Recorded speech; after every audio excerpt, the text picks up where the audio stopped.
જય સ્વામિનારાયણ મિત્રો, સ્વાગત છે તમારું મારી યુટ્યુબ ચેનલ સ્વામિનારાયણ સ્પેશિયલમાં। આજે હું તમારી સાથે લઈને આવી છું ગઢડા પ્રથમ પ્રકરણનું 9મું વચનામૃત। તે પહેલાં જો તમે મારી ચેનલમાં નવા હોય તો મારી ચેનલને લાઇક અને સબસ્ક્રાઈબ જરૂરથી કરજો અને જય સ્વામિનારાયણ લખવાનું ભૂલશો નહીં। તો ચાલો આપણે આજનું વચનામૃત ચાલુ કરીએ। સ્વામિનારાયણ હરિ વચનામૃત ગઢડા પ્રથમ પ્રકરણનું 9મું, ભગવાન વિના બીજું ન ઈચ્છવાનું। સ્વામિનારાયણ હરે સંવંત 1876ના માગસર સુધી દ્વાદશીને દિવસે શ્રીજી મહારાજ શ્રી ગઢડા મધ્ય દાદા ખાચરના દરબારમાં બિરાજમાન હતા અને સર્વ શ્વેત વસ્ત્ર ધારણ કર્યા હતા ને પોતાના મુખારવિંદની આગળ સાધુ તથા દેશ દેશના હરિભક્તની સભા ભરાઈને બેઠી હતી।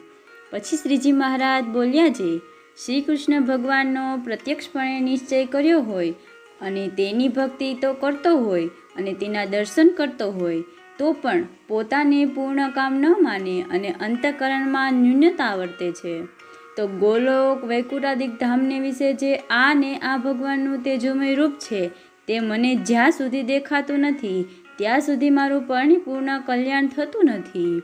એવું જેને અજ્ઞાન હોય તેના મુખથી ભગવાનની વાત પણ ન સાંભળવી અને જે પ્રત્યક્ષ ભગવાનને વિશે દ્રઢ નિષ્ઠા રાખે છે અને તેના દર્શન કરીને જ પોતે પરિપૂર્ણ માને છે અને બીજું કાંઈ ઈચ્છતો નથી તેનો તો ભગવાન પોતે બલાત્કારે પોતાના ધામને વિશે પોતાને ઐશ્વર્ય છે અને પોતાની મૂર્તિઓ છે તેને દેખાડે છે।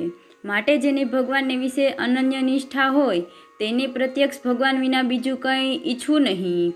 ઇતિ વચનામૃત। તેવી રીતે ગઢડા પ્રથમ પ્રકરણનું 9મું જે તે થયું।